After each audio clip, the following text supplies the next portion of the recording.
Hello, hello. Hey, how are you doing, mate? All right. Oh right, it's been a hot minute, mate. It's been a couple months. Yes, it has. Good to see you're at it. You know, recording issues and things, and saving replays and all this sort of stuff. And you Yep. know, I like you know, every now and then you're like, oh man, most embarrassing loss of my life, and that's the endless joy of StarCraft. And as Yep. long as we can focus on going, okay, what let's understand that situation better. Oh yeah, we got some embarrassing ones this time. Um, That's uh, that's the even best even more fuel. embarrassing than the salt mines one. I would like to quickly address the allegations of map hacking in that video. By the way, Oh, I um, totally forgot to go back because I mentioned it, and then I was like, I'm pretty sure it's not, but you know, it was just one of those like suspicious ones. so the great What was part the thing? was so there was the Liberator came down in the middle of the map. I caught it with either a hallucinated Phoenix or a Warp Prism. I saw it on the mini map. I thought it was a medevac.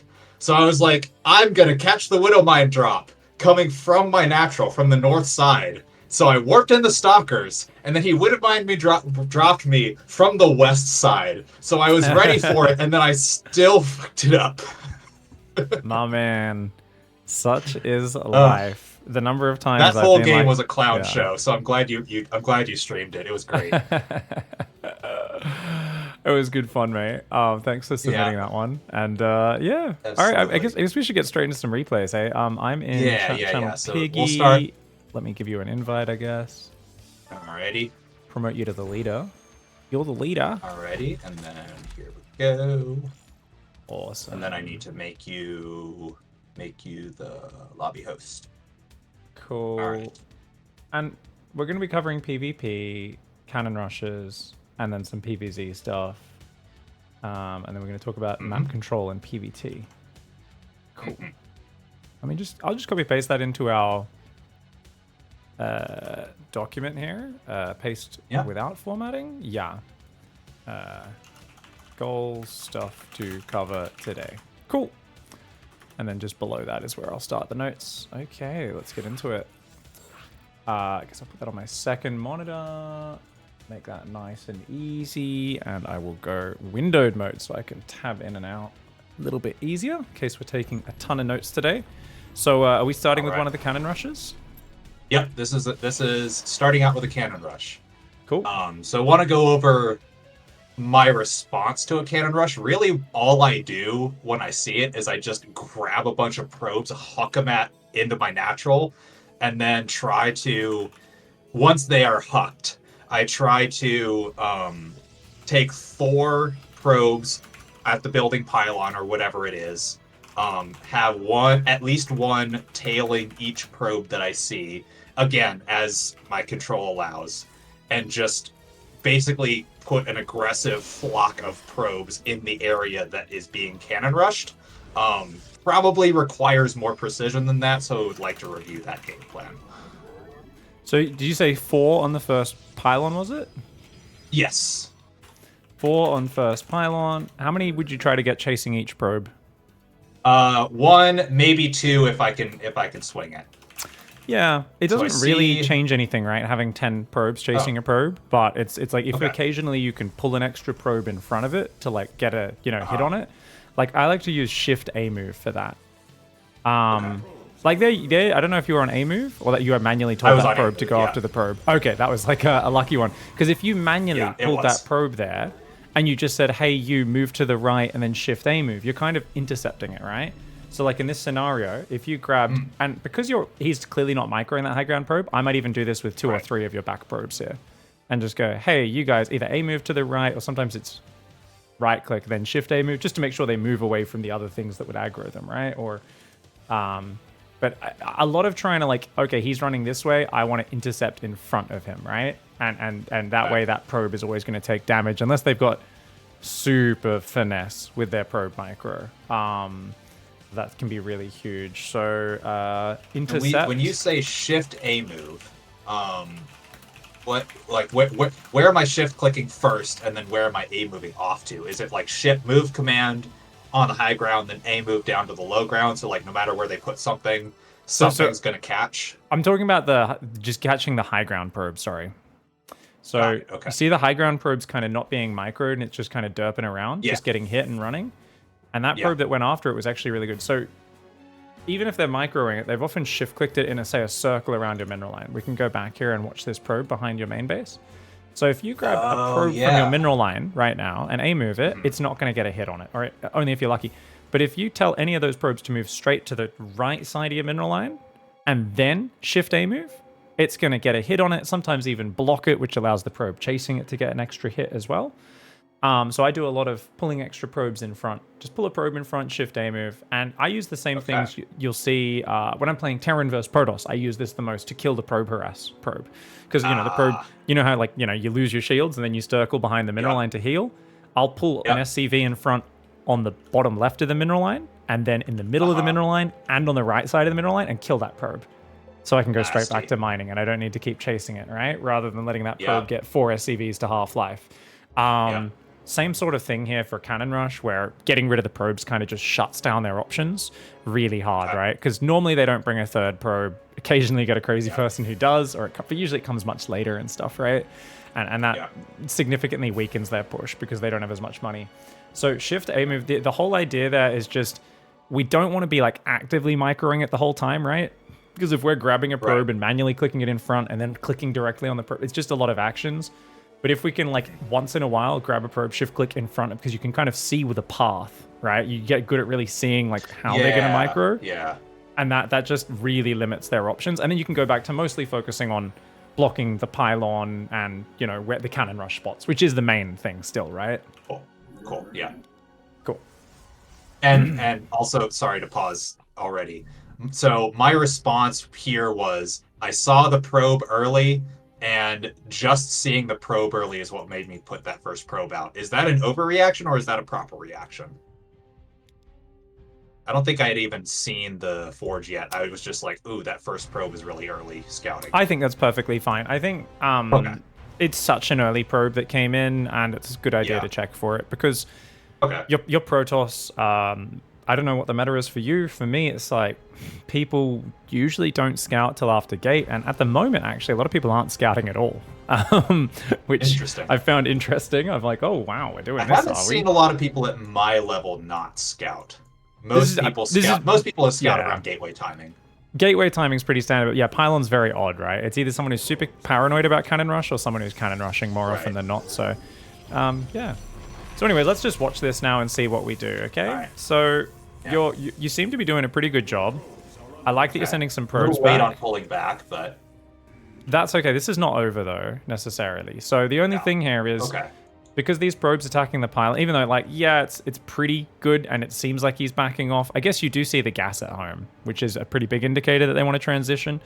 But I guess I'd just spread the probes around this pylon a bit. He doesn't really have a really good wall-in location. This pylon's garbage, because this was a secret pylon that he put down, right? It was, I'm going to put it out of your vision, surprise you with the cannons, then wall off. What he could do is he could run in and build a gateway on the left side of it, between the minerals and the ramp, and put a cannon below that. And the thing is, even then it's hard to wall off on the right side of that, because it's a pretty big wide open area. So this is going to be a really expensive... He'd have to go gate there, cannon there, then another gate. I don't know. It's not the scariest, but just in general, if it was in a more dangerous position, whether it was next to a more tight pocket somewhere, maybe if it was next to the ramp, right? Between the ramp and the minerals or something, I'd just be a little bit more spaced out with those probes around it. Cool. Otherwise, that's pretty good. I try to keep one on the inside corner just to body block it, maybe. Yes. As it's attacking it, so yeah. Yeah. What have we missed this whole time is probe production, though. So that's something where that really makes a big difference, is if we queue up extra probes once we start reacting. And so it looks like you're doing your build, you're chilling, and then you see the pylon and you start reacting. And if we can just, in the midst of all these reaction things we're doing, also just select the Nexus and queue up a bunch of probes, that'd be great. And I often will queue up all my money on probes. I'll literally queue up 5 probes here, 4 or 5 probes. It seems silly, but I just am I want a tunnel vision on the probes here. Obviously getting a second pylon and then a cyber core and potentially building a zealot and stuff can be quite important. But because we're really focusing hard on our probes, I think it's okay to just kind of go, let's make it simple for myself and just overbuild probes a little bit here. Make sure we queue up a lot more probes so we can tunnel vision on micro. And I'm a big fan of, technically when I've practiced against this a lot and I'm really on point, I will like balance it. I'm like, okay, queue up 2 probes, get the second pylon started next to my mineral line, and then in the midst of defending this, try to throw the cyber core down, right? I'm trying to do that like perfectly balanced response. But that's when I've practiced against cannon rush. I'll start with queuing the probes first, and then we'll get fancier. Because that's what I'm doing at the moment. If I'm completely honest, I haven't practiced against cannon rush. I would just queue up 5 probes and micro my ass off until I shut it down, and then I'd be like, okay, now we can go back to second, you know. And it takes away your ability to do like an adept or stalker counter pressure, which sometimes can win you the game. But it doesn't matter. You've got the economic advantage. You can, you know, drop a Nexus easier and all that stuff. You'll be good. I'll put a pin in that for later after this is calmed down. Yeah. Cool. I think that's pretty good. Okay. Awesome. I would try to have 1 probe still chasing each of his probes or something like that. Probably. Okay. I'm happy to chase them across the map. And the reason is you haven't seen a gateway yet. Even though you saw a gas, I wouldn't read too much into just seeing a gas go down, because sometimes, like, it's only 75 minerals. I usually wait to see, like, oh, he's building a gate and 2 gases or a nexus, you know, something like that. And obviously, when they get back to, like, 3/4 of the way across the map, like, here, about here, then I'd be like, okay, I can go home now. and that seems a little silly, but for me, it's just like, okay, I don't know. These, you know, I just want to make sure they're actually going home. This is the NA server. That's a valid precaution. Yeah, I mean, if you do that, you could maybe only leave 2 probes on the pylon. Whereas if you leave a full 3 or 4 probes killing the pylon, maybe you only need 1 probe chasing their probes. It's up to you, of course, how much you want to, you know, weigh that priority and stuff. But yeah, I actually didn't mean to do that. Is 2 probes enough to still do enough shield? I guess if there's constant damage, the shields won't regenerate, right? Yeah. Yeah. Okay. Cool. So they'll you know, they take a while, but they'll get it eventually. Okay. Because you saw no gateway, if you pylon blocked him, that would have just been awesome. It's bonus points. It really doesn't matter at this point, but it would have been nice. Yeah. And like I said, our probe count could have been a little bit higher here as well. For sure. Yeah, I mean, so in this scenario, when they go for an access, technically you can just do everything you want, but your cyber core is already halfway done. His gateway hasn't started. Right. Going for like just a one base like 3-4 gate robo. Just, you know, basically chrono out of Prism, ferry 4 stalkers into the main, and then warp in 4 zealots, and then just fight. Oh. Okay. And it's game over. There's nothing he can do. He'll have like my, a stalker my and a shield battery. Response so far when I see a Nexus has been take 2 Nexuses. That can and then work. just make a gigantic carrier game that I will eventually throw in embarrassing fashion, as we will see. Oh, so you're actually you go carriers after, do you? Oh yeah. Because usually, I don't know if this is normal or not, but this is what I experience. They will build a ton of cannons and batteries and maybe a couple void rays, and then they will just turtle on 3 bases. Yeah, up to for carriers. Sure. And I try to play 5 base carrier versus 3 base carrier, which for sure. In theory is better, but it's all down to execution.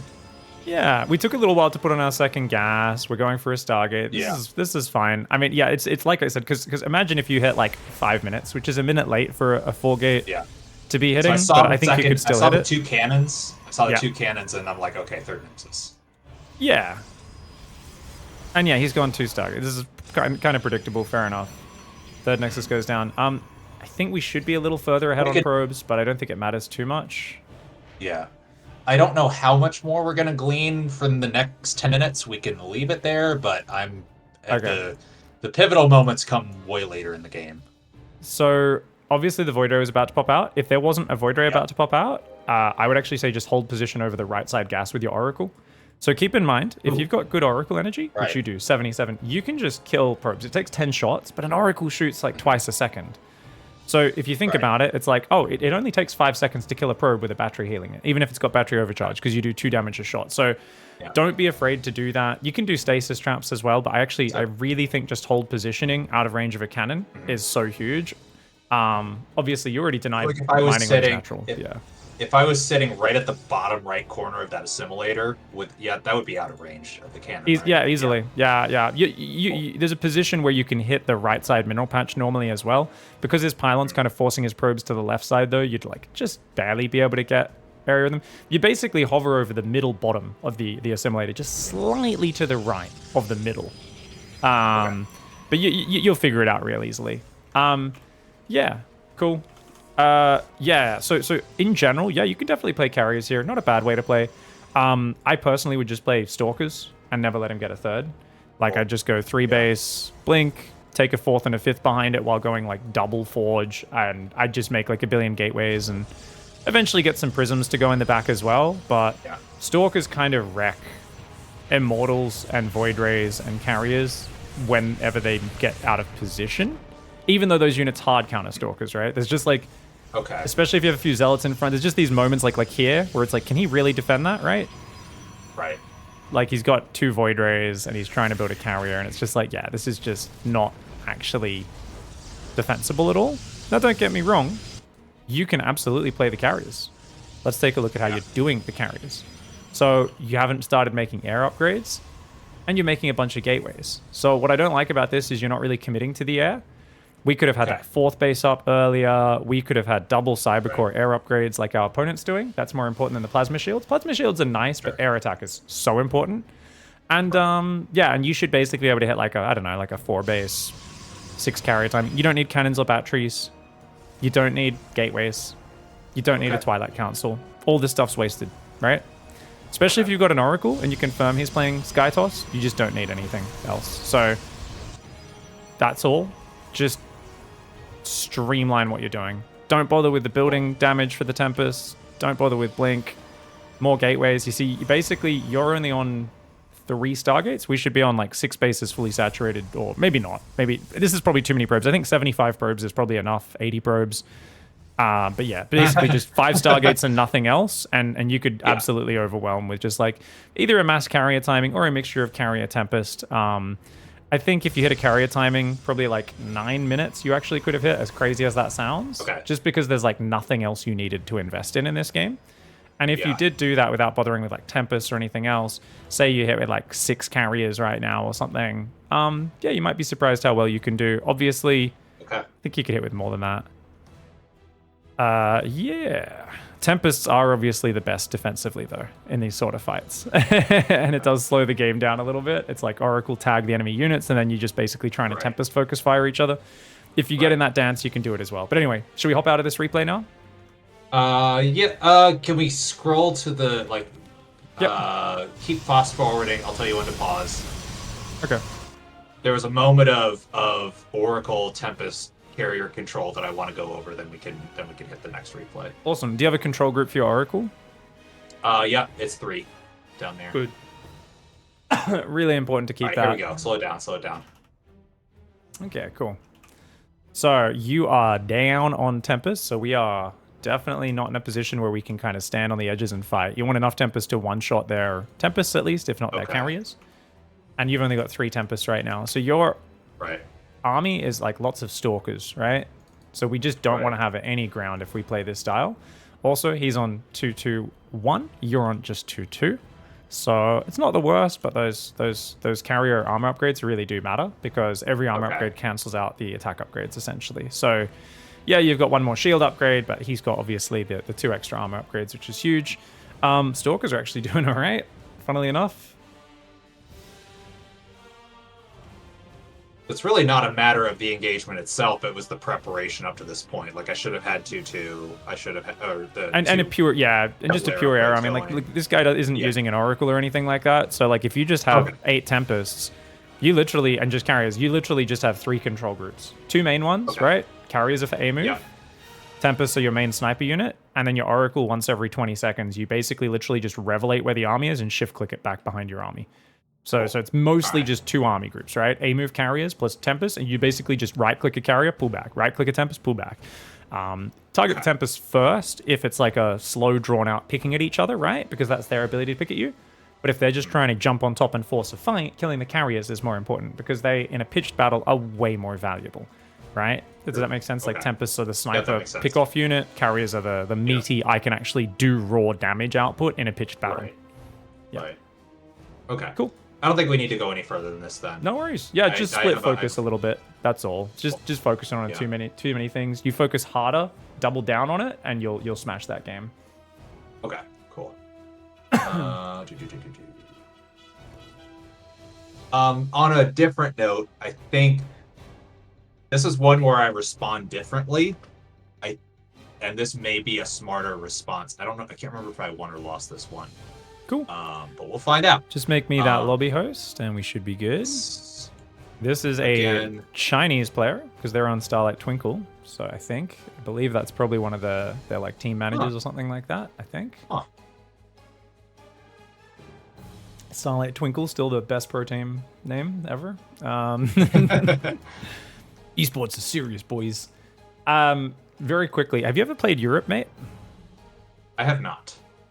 Oh, okay. Someone was asking what's the difference between NA and EU like skill levels, and I was gonna get you to weigh in because I was like, oh, that's cool. It doesn't matter at all below GM is generally my feeling. There's just different styles. Like Korea's crazy aggressive. NA just does bizarre made up builds. Like you can just kind of tell everyone's made up their own build order to a certain extent. Maybe not everyone. Like half the players have made up their own build. EU is much more generic, but like way better macro. But EU players are more surprised and easier to kill with cheese, and they're much worse at making comebacks as well because they play such standard games all the time. So a lot of EU players will like get ahead and then lose by just sitting there and not using their advantage. So generally, I make fun of EU for being too passive. I make fun of Korea for being insanely good at micro, even in Gold League, and I make fun of NA for just making up random shit and wondering why they lose. Yeah. So we didn't build probes, and that's the biggest thing here. We could already be at 21 probes at this point, right? And this is kind of like an ongoing theme because I love that you caught the probe, but I think that's the biggest thing is like look at how early your probe production stops here at 18. And we haven't done like a second chrono or anything, which is fine. We don't need to do second chronos when we're dealing with cannon rushes, of course. Right. But if we just make sure we're rallied on minerals and building more probes, it just makes up for these pools so much. So he's going to do the further out. I did gateway at naturalist. Oh, I think he might have been random. Definitely looks like a random player, yeah. Okay. Okay, so he's going to go for a gateway block. That's adorable. All right, so you didn't build a second pylon yet. Really important to remember, second pylon with any cheese defense, right? Because whenever we start building a zealot, we're going to get supply blocked. We still haven't resumed probes, which is kind of a problem. Oh, you just needed to go a little further to the left there if you're going to do that move. Now, obviously, that move is a dum-dum move if your opponent's on their A game, but I absolutely respect a dum-dum move because if your opponent's not paying attention, it works. You kill the probe, you shut it down. Yeah. It is what it is. So I think you just want to kind of think about it that way, essentially. Okay, cool. Yeah, you're going to shut down the cannon rush. You were miles ahead now. We just need to make sure we're on minerals, not gas. Our opponent's gateway is not even done. We need to prioritize minerals unless we're going to go for that like 4-gate that I was talking about. If you're like, no. I think I did a robo build from here. I hope so. If we drop a robo right away in that main, we're just one basing. Okay. No worries. And you see the nexus as well. If you bring this probe home, stop at 22, 23 workers, just finish off your minerals. All you need to do here is make warp gate. So important to make warp gate. There we go. You chrono it as well, which is fantastic. And all you need to do is build 3 gateways and go all in. But I imagine you're going to do a bit of everything here, aren't you? Probably, yeah. I mean, it looks like you're committing. Don't build a nexus, please. Go win the game. 4th gateway would be amazing. Remember, yeah, beautiful. Beautiful. You haven't really been making any gateway units. That's the problem. We should definitely have had another stalker out by now. Okay. And we don't want to run into the cannon battery. Oh, that's okay. Good fight. Yeah. He actually absolutely schools me with 1 stalker. This is pretty crazy. Good micro. Right? Yeah, and that actually also spots the all-in coming, which is pretty bad for you, because now he's got time to build a Void Ray. He decides to build a Phoenix, which is fucking bananas. And you got supply blocked. Oh, no. So you don't want to start the fight just yet, mate. You always want to wait for the Zealot warp in, so you can just eviscerate the probes. You can do Adepts if you want. Zealots are really cheap, though. That's why I like Zealots, because they just A-move really well, but Adepts is fine.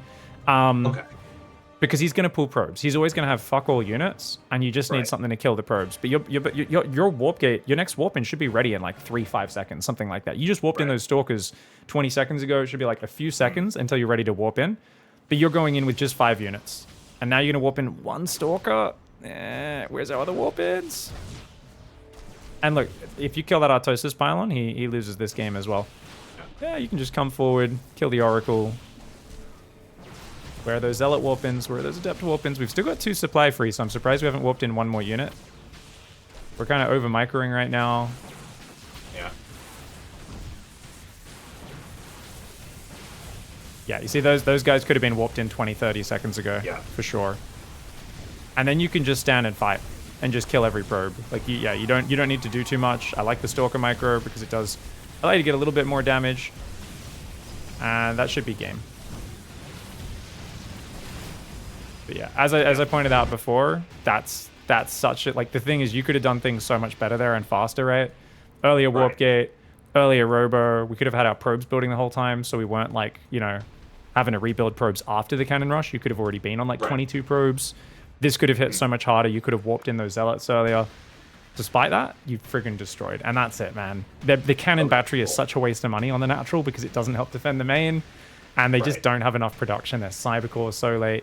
Your opponent building a Phoenix is bananas. That absolutely should have been a Void Ray, which would have made your life a lot harder because when they've got the probes in front tanking and the Void Ray is just there with prismatic alignment, like, it can be quite tough, right?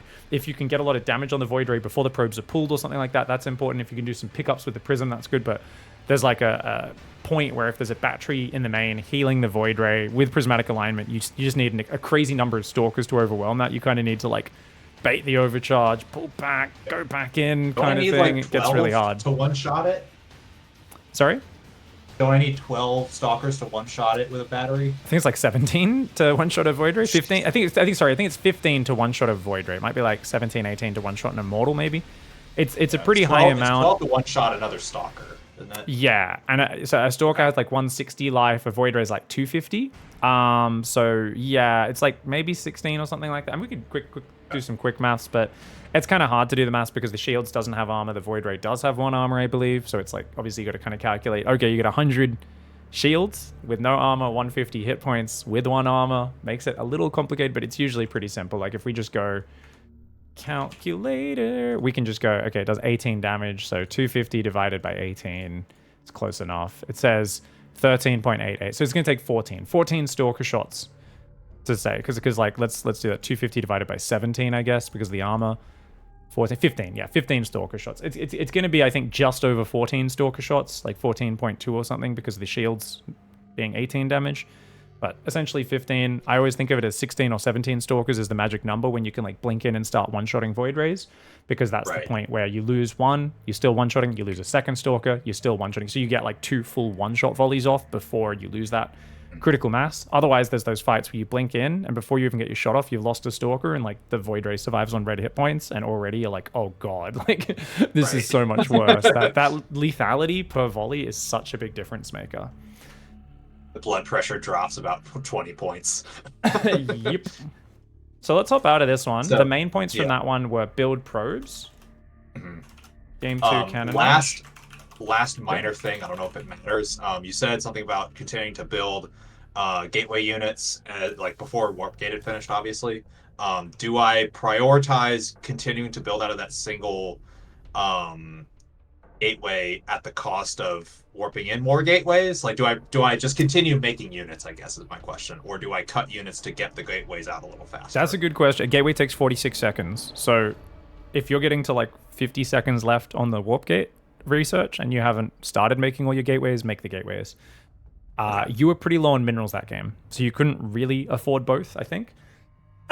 But once you start building probes through the action, and you should actually be able to afford both. Building Stalkers one at a time, you'll have like 3 Stalkers and a Zealot at the front of his base, and then you'll warp in 4 more, and that's 7 Stalkers and a Zealot. It's like a very different story to you microing your 1 Stalker and your Zealot at 4.5 minutes going, why am I losing this fight to this little try-hard micro? God damn it. Yeah. The big takeaway, though, is the panic actions, so hucking the group of probes into my natural and A-moving them, do that, and then just slam 4E a bunch of times, and then worry about the rest. That'll be my Absolutely. next step. That's it. Yeah. Cool. We were slow on the second pylon in that game, but that's so much lower priority than just queuing up the probes. I love that we're shutting down the probes quite well. We're kind of working on these different things. So I really think we're developing quite a little bit as a player here. I think this is awesome. I'm going to very quickly Fantastic. take a look at Twitch chat because sometimes there's a genius bit of backseating that. Usually not, we're going to be honest, but occasionally. So we're going to take a It quick was the last glance. time that we learned about like the drone drill on Golden Aura on like very specific angles. Somebody pulled that out. Oh, cool. Yeah, that's awesome. Yeah. There's always like a Platinum League player, Platinum League Joe with like just this fucking absolute gem of wisdom. It's really cool. I Um hate losing to them, and I do lose to them all the uh,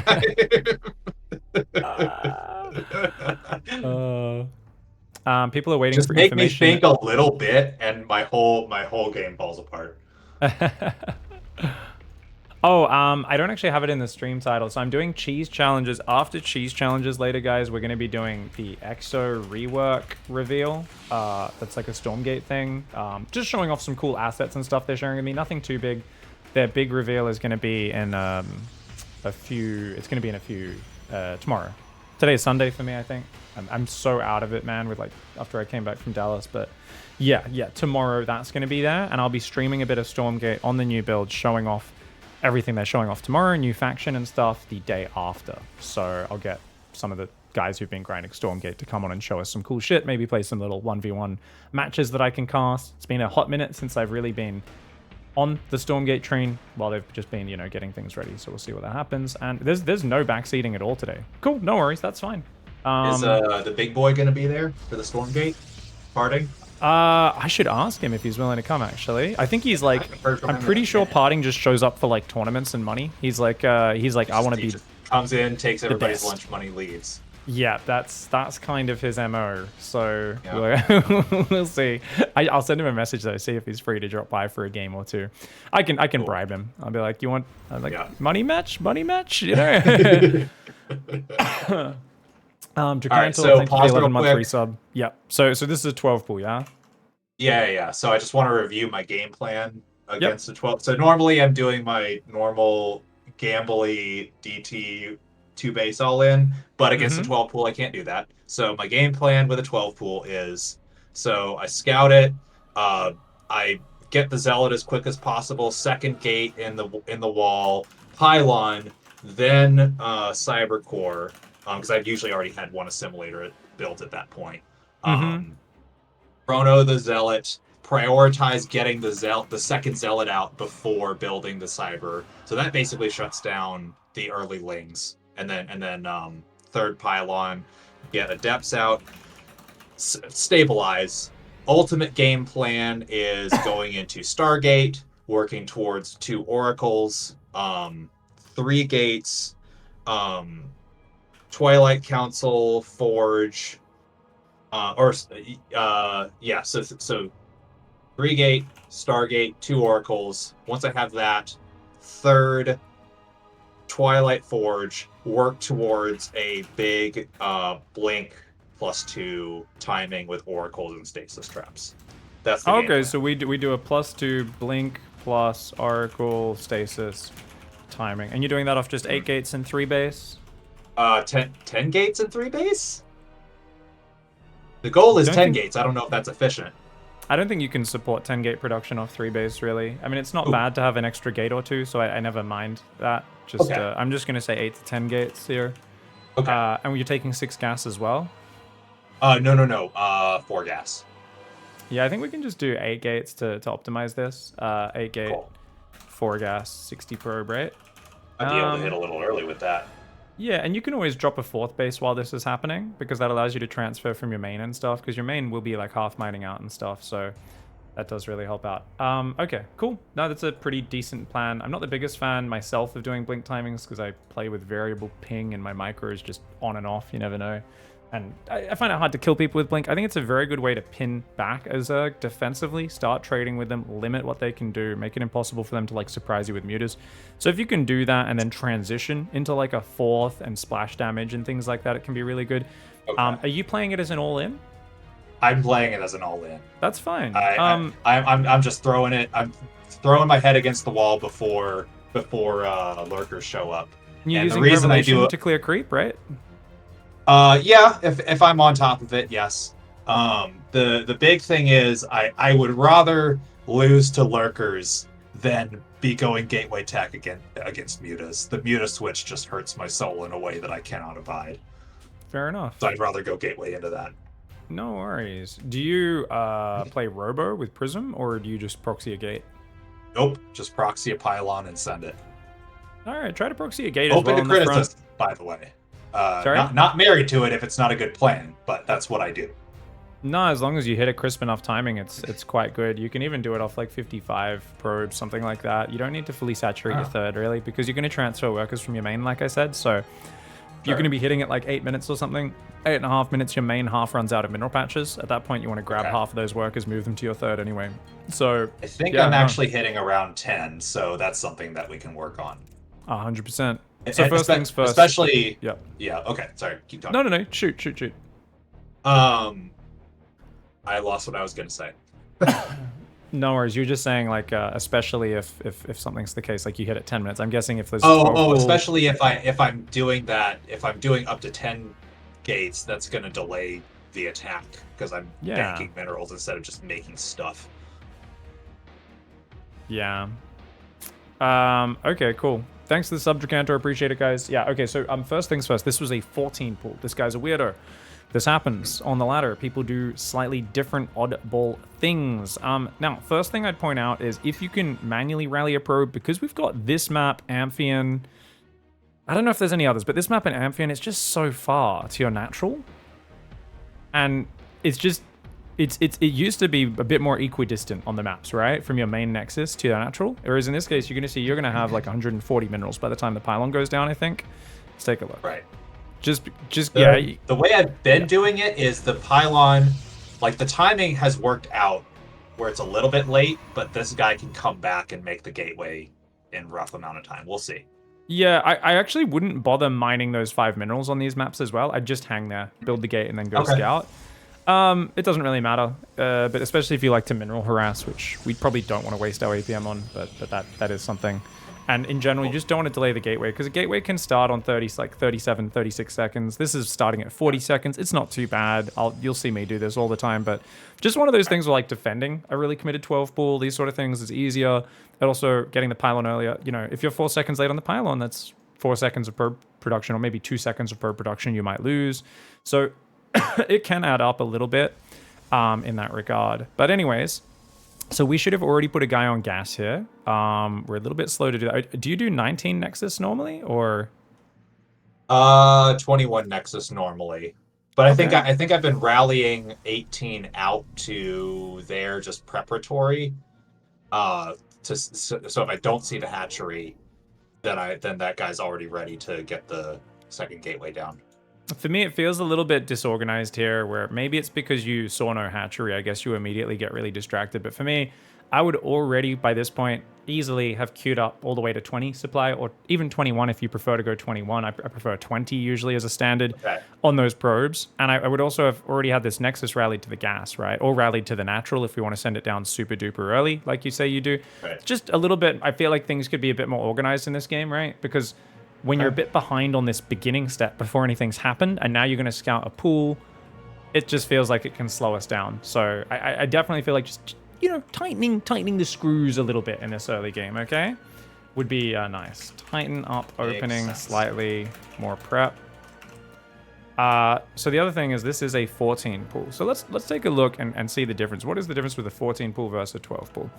Well, it's very hard to see that difference. When you come in, yeah, the main one here, I guess, is if we look at the drone count, we can see there's 1, 2, 3, 4, 5, 6, 7, 8. Right, that's 2, right? Yeah. 9, 10, 11, 12. 12 drones on minerals and 2 on gas. It's 14 drones. I think more importantly, it's just the fact that the hatchery is going down so early. And you can see that the gas hasn't actually mined that much. So did you notice that there's no link speed upgrading yet? No, I did not. Well, I didn't. I wouldn't expect there to be already. Would there be? If it was 13, 12, yeah. And you could always just click Okay. on the gas as well and see how much gas is mined. But seeing this Oh, expansion go nice. down, we can basically tell that this is not a 12 pool. It's still, we can start with the same reaction initially, but you don't need to be very afraid of the follow-up, because look, he's even pulling off gas here. So even though he's starting link speed at 143, yes, that will be finished at about 3 minutes, there's a hatchery down already. He's pulled off gas. He's not Bane busting. He's not going Ravages. Technically, he could still go for a Roach Horn or something, but I think our standard play could absolutely deal with him. We're still going to have a window to get 2 Adepts across the map to do some pressure and scout exactly what the follow-up is. So we really don't need to panic at all here.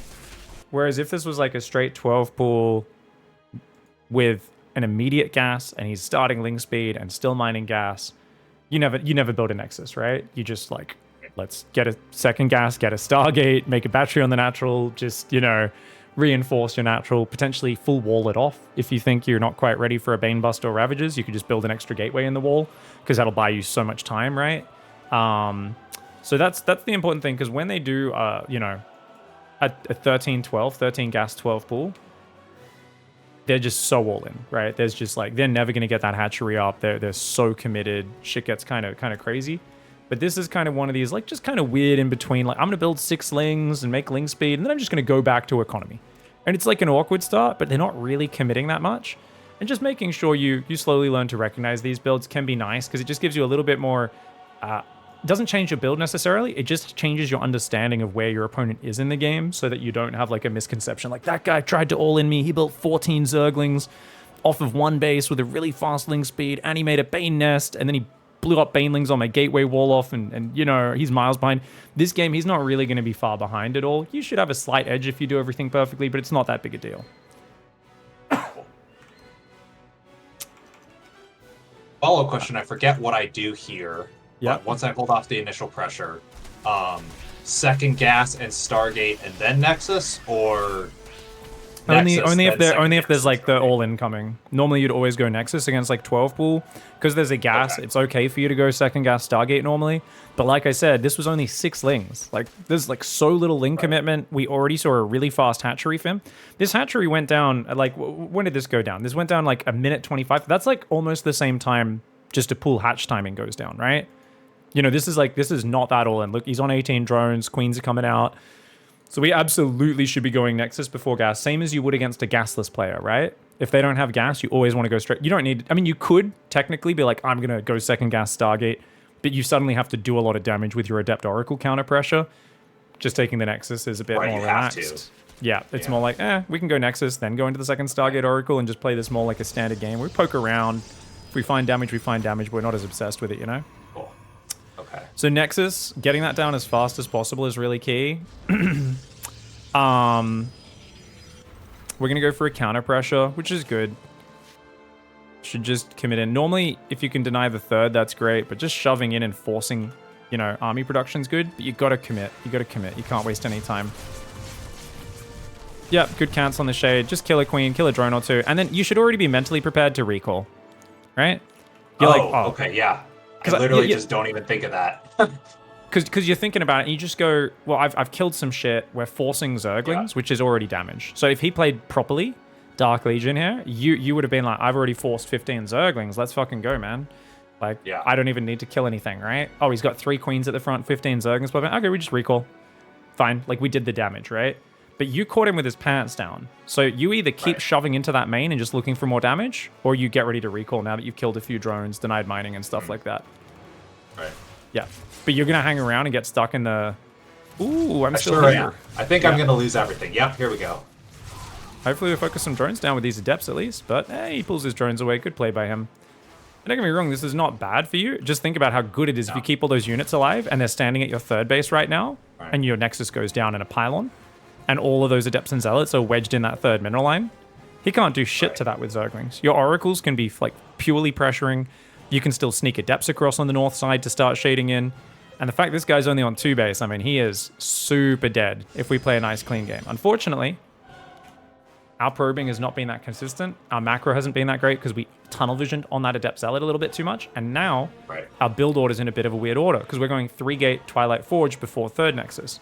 Now, there's an intelligent reason you're doing this, right? It's because, well, I didn't see a 3rd base not from my opponent. Maybe I'm a bit worried about an all-in. I just feel like you saw so little shit from him. You just saw drones and nothing else, right? And he just ran his drones away.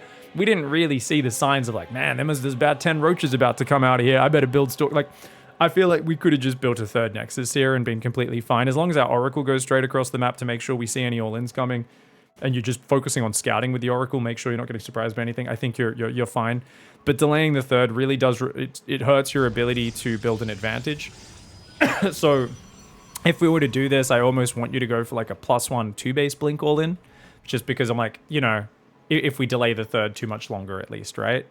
Because we could be going up to like a massive worker advantage, and whilst normally it's greedy to do that versus Zerg, in this case it's perfectly fine. Now to be fair, you still take the third soon after taking the Twilight in the Forge. I thought you were going to get a bit paranoid and just get stuck there for a while, but you did that pretty quickly, so well done.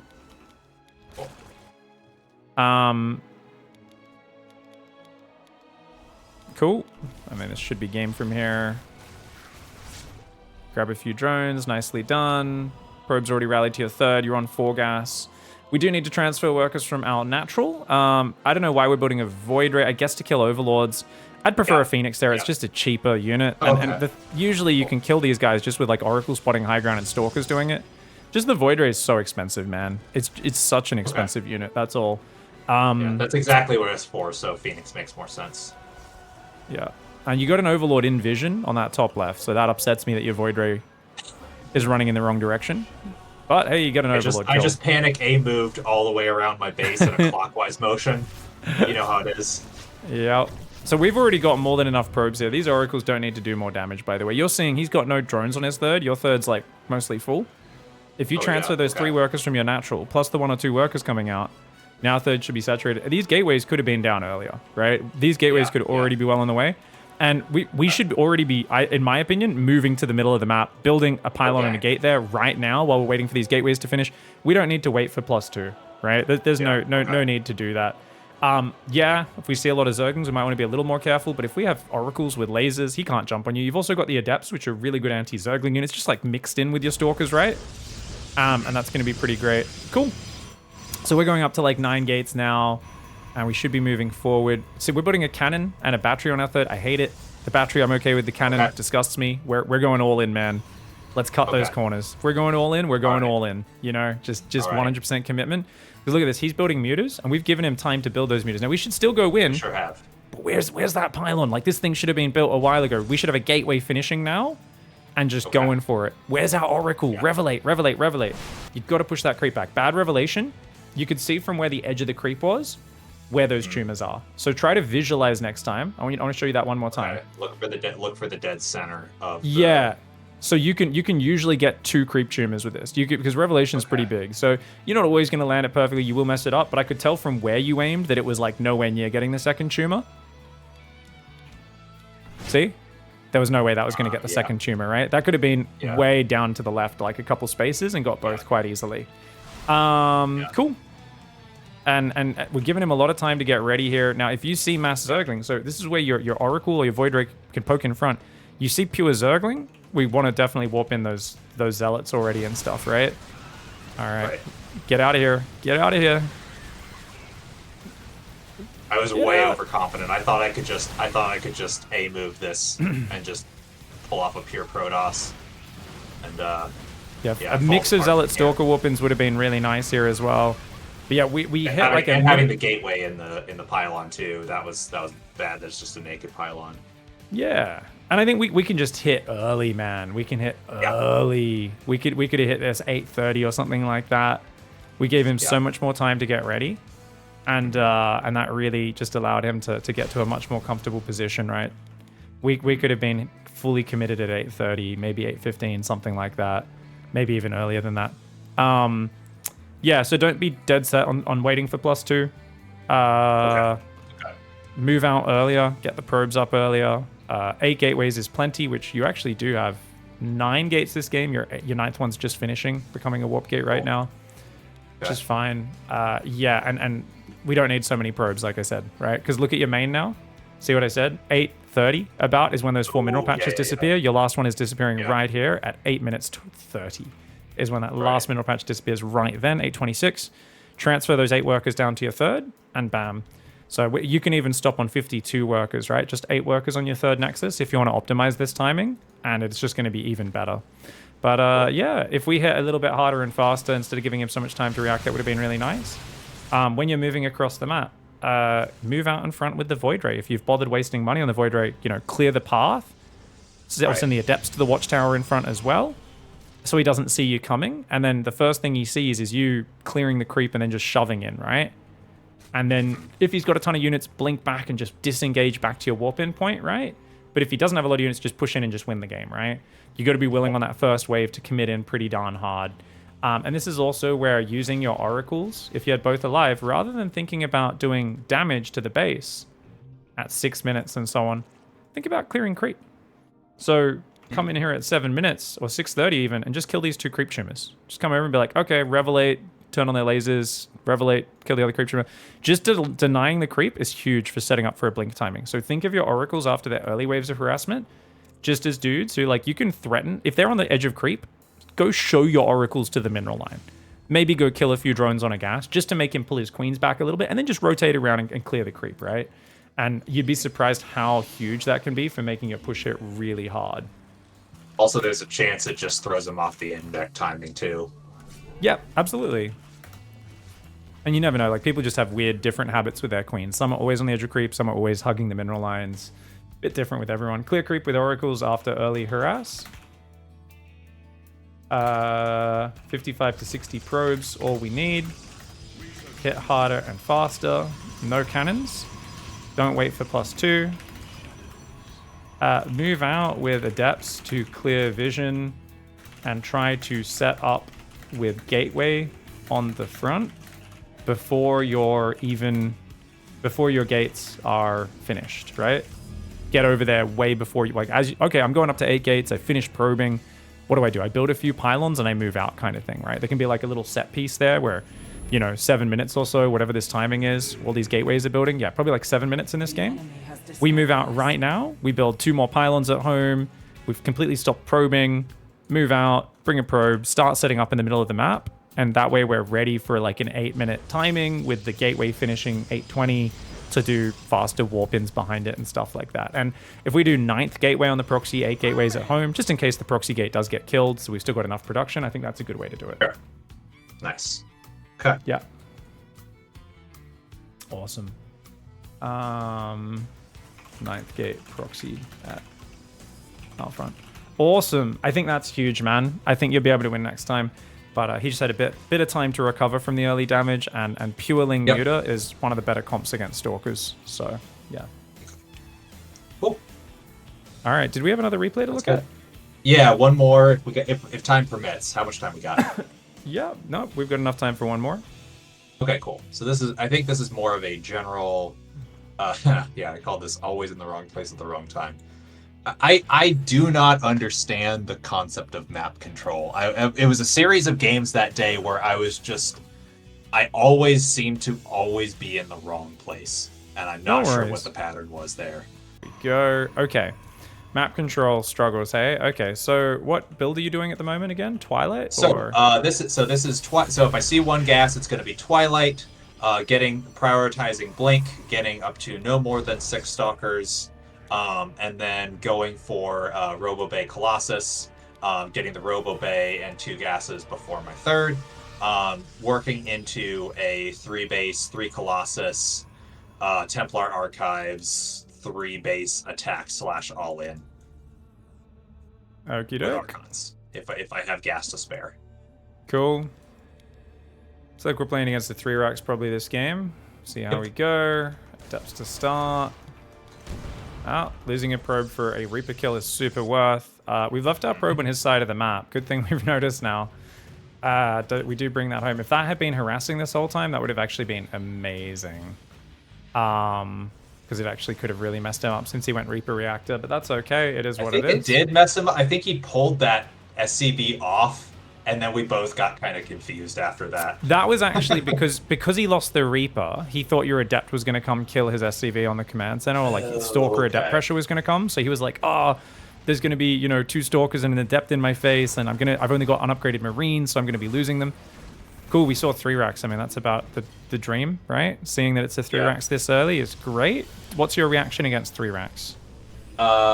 Same, but I'm gonna build a shield battery. Awesome, very high level. That's you know, not much room for error there, but And it what is I'm correct. doing here, Yep. what I'm doing here is I'm trying to get in his face, just like try to jazz hands him, so I always know when he's gonna move out. This does not go well. This does Yeah, not go well, as we will find out. predictably so, right? It's, I think we just want to leave the adept there and do a few shades. Okay. And if we lose the adept, we go, lost me adept. Well. But until Blink's done, we really don't want to be out on that map, do we? So that's definitely something you got to be really careful of. Do you normally go Robo Bay before 3rd base? Yes. Where's your double gas on your natural? Surely that normally goes down before this Robo Bay, right? Your natural's oversaturated already. Usually. We forgot it. So that's because we got a bit excited here running our stalkers across the other side of the map, right? We're putting ourselves in a situation where we can get very small gains of maybe he gets a bit scared of me going oogie boogie, but there's a very high chance of us messing our own build up, right? Because we're kind of like trying to just do a bit too much here. I really feel, you know, it's 3 racks. You don't need any vision. If you want vision, send a probe outside his base is even better, honestly, because it's so low cost then. To have just a probe patrolling. Move and, just outside watching the 2 paths. You'll see him moving out. It just gives you info. Once Blink's ready, you know, you'll have Blink and an observer, and then you can, okay, now our stalkers can go harass a little bit when he moves across the map and stuff, right? Because that's really big, man. Because the Robo Bay, we're not going to be able to afford anything off it, right? We're going to struggle even to be building 3 stalkers at a time. So this is going to get a bit awkward for us in this next little step. So really making sure we keep things simpler. We don't overcomplicate things. I know this is someone who's been overcomplicating everything the last few days since I got back, and I'm just like, man, what am I doing? I'm making, you know, I'm trying to do all these little things like that stalker adept move out you're doing. I'm like, calm down, bro. Like, this is just unnecessary. It's like, hey, I got to monitor this because if I'm not looking for 2 seconds, all these units die. And I'm like, why? A good opening, good handling of eBay block, right? Just use adept or probe for map vision. That's all though. Don't use anything else, all right? You know, verse 3 racks, we don't need to see anything else, right? From here, make sure 3rd and 4th gas is down on time. And let's watch what happens next. So we're building a few zealots, which... And then I absolutely Scooby-Doo it right there. Yeah. Oh, what are we doing? I don't like this. And that's so many zealots as well because you don't have much gas, I guess, is part of why you're doing this. A few zealots is fine, but we really want to get up like more stalkers so we can actually utilize our blink, right? As best as possible to be picking off units.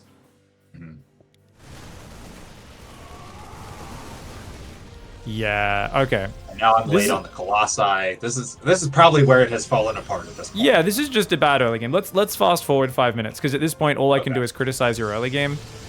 Yeah, we third Nexus dies.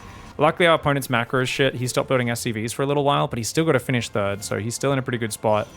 We are oversaturated on our natural. We fix that. We're going to go Forge up into 7 gates.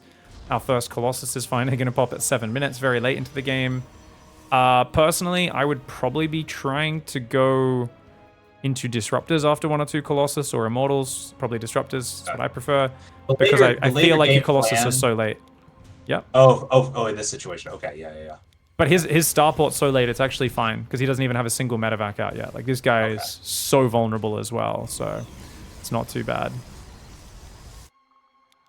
So you're talking about map control. It's hard to have map control when you don't have any observers. You've got one. Should definitely be on the other side of the map. You don't really ever need an observer with your army these days because no one has invisible widow mines anymore.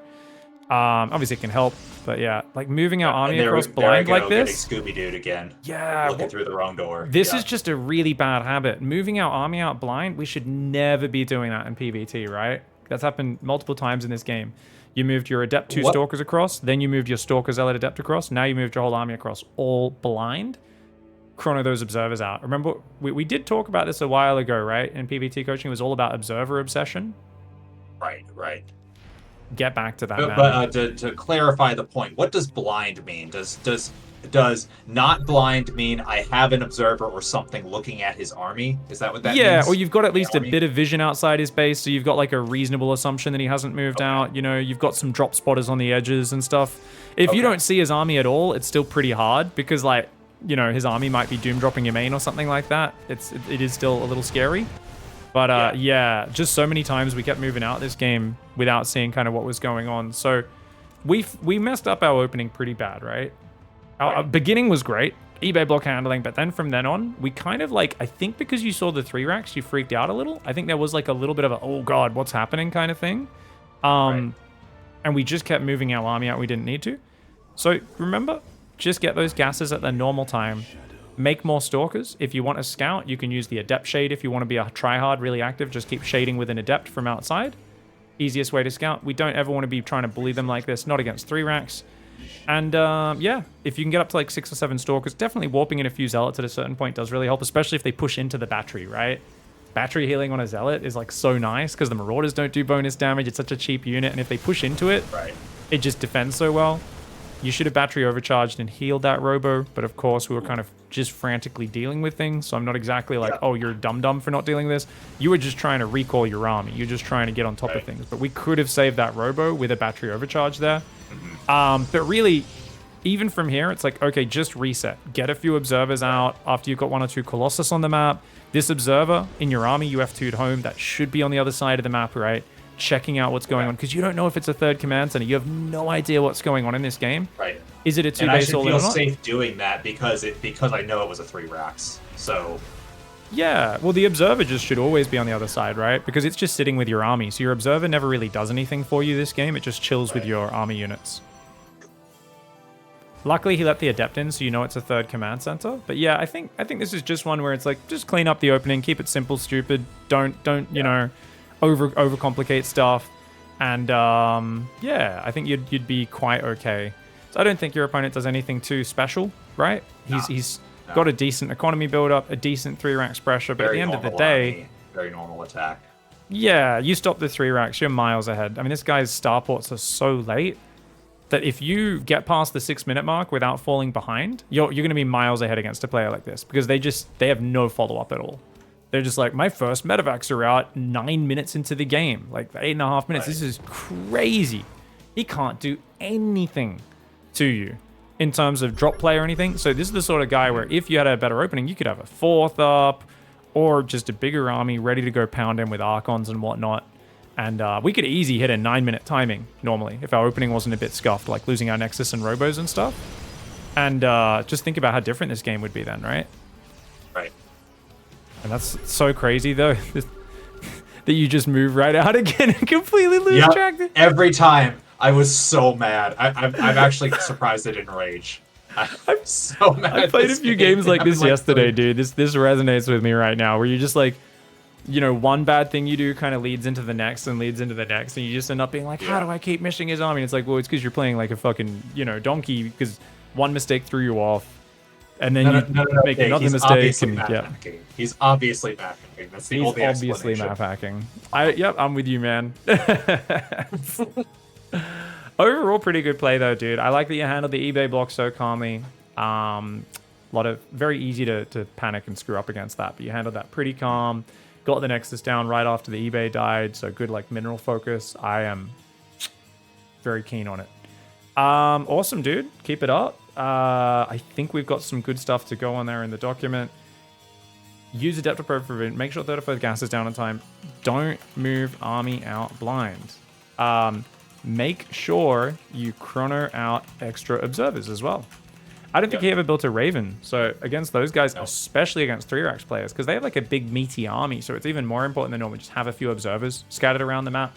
Their drops come out really late in the game as well. So just having like an observer outside their base and an observer in the middle or like outside your base just gives you a lot of warning of where they're coming from, and basically just chill up to your big 3 base timing attack and then go mess them up. Yeah. Cool. I like that. Awesome, dude.